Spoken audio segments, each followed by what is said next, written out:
Bosnia, Afghanistan, Somalia, El Salvador. Just a few of the places in the world where war or natural disaster shatter lives. Every year, somewhere, thousands of people are uprooted, forced to flee from desperate situations.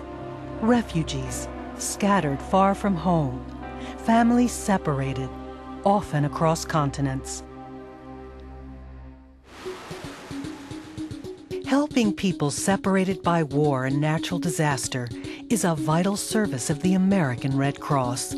We help locate missing family members and help reestablish communications. These tracing services are provided in accordance with the Geneva Conventions and by our responsibilities as a member of the International Red Cross and Red Crescent movement. Tracing and messaging services are something that the American Red Cross provides across the country. The chapter plays the essential role in this because they're the link between the person here and the person overseas. This service really allows a chapter to really touch someone's life in a very, very meaningful way. One life touched is that of Sylvester Kaboya, a refugee from war-torn Sierra Leone. He now lives with his wife and 2 children in New Haven, Connecticut. But not long ago, they were on opposite sides of the ocean, uncertain if they'd ever see each other again.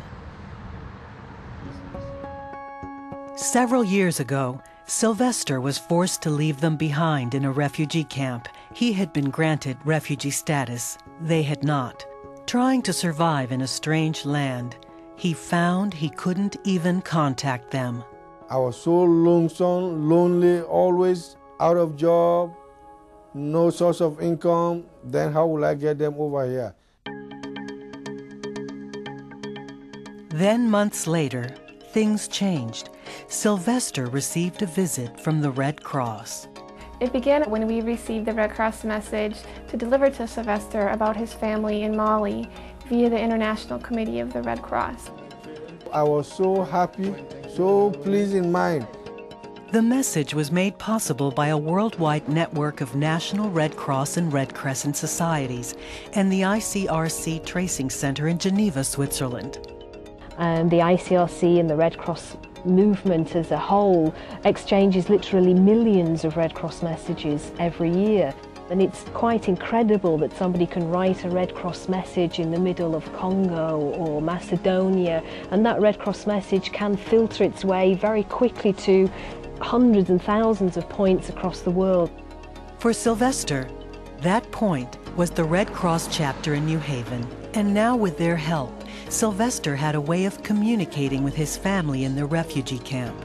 Sylvester was determined to bring his family to America, and we were going to help any way that we could. By communicating via Red Cross message forms, we were able to help Sylvester get the necessary immigration papers to and from his family. Here in America, the traditional path for a Red Cross message or a tracing case, we start at the local chapter. From the local chapter, it gets sent here to International Family Tracing at headquarters, and from here we send it on to either the International Committee of the Red Cross in Geneva or on straight to the National Society, and then gets forwarded down to the local level. In most instances, the general location of a Red Cross message recipient is known. And as with Sylvester's case, research at both American Red Cross National Headquarters and the chapter can usually determine a specific address.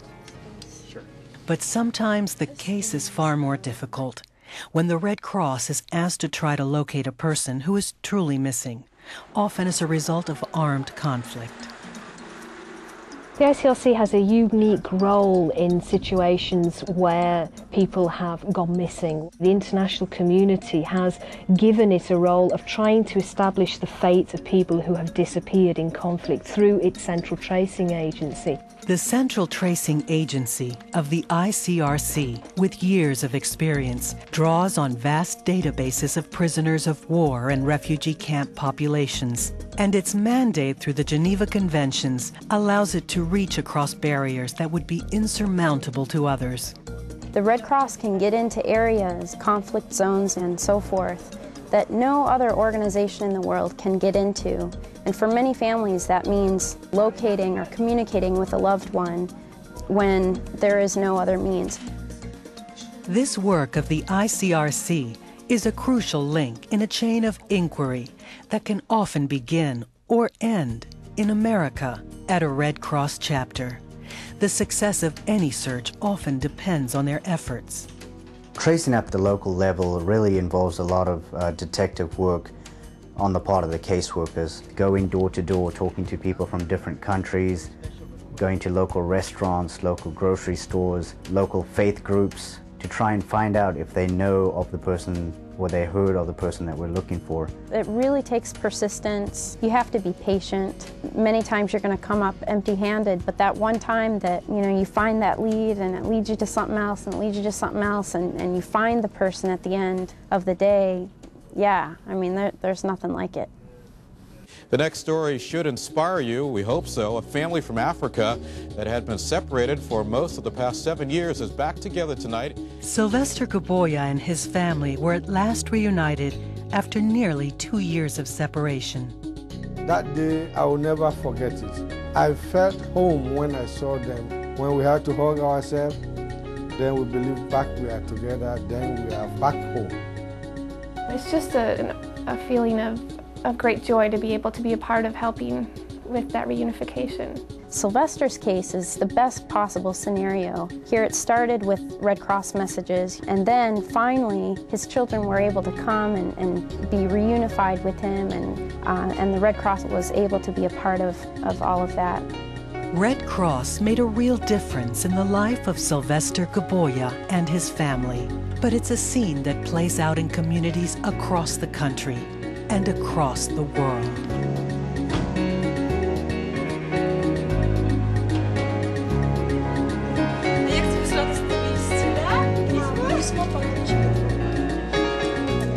I'm a real advocate of tracing because I see the real joy that somebody has out of reading a Red Cross message from his family member, or I've seen being able to bring children back to their parents.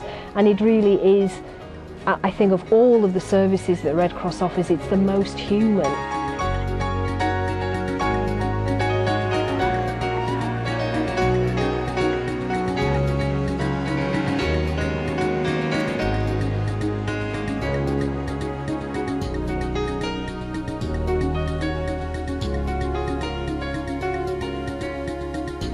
I am so thankful to the Red Cross that helped me to get my family to join me in America.